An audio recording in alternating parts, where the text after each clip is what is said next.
कराची में ठंडे मौसम में गर्मा गर्म नाश्ता करने के लिए शहरियों ने बहादुराबाद की फूड पॉइंट्स का रुख कर लिया है। मज़ीद तफसीलात जानते हैं हमारे नुमाइंदे शयान अली से, जो कि नाश्ता पॉइंट पर मौजूद हैं।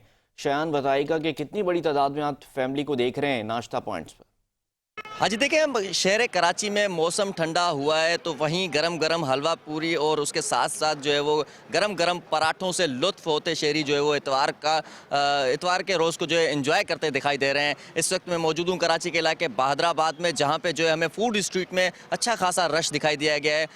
जगह जगह में जो है फैमिलीज यहाँ पे मौजूद हैं और रेस्टोरेंट्स के बाहर जो है अच्छा खासा रश दिखाई दे रहा है। इस वक्त जो है कुछ दोस्त यहाँ पे मौजूद है जो कि कह रहे थे कि छुट्टी का दिन है, उसको एंजॉय करने के लिए सुबह जो है ये लोग बाहर निकले हैं और इन्होंने जो है नाश्ते से आगाज़ किया। इनसे बात भी करते हैं। क्या कहेंगे, आज छुट्टी का दिन कैसे एंजॉय कर रहे हैं और मौसम जो है कराची का थोड़ा सा ठंडा हो रहा है? जी, मौसम बहुत अच्छा हो रहा है। हम लोग एक एंजॉय करने आए भी, हमारे में गांव से मेहमान है तो हम चलेंगे आउटिंग कराते हैं।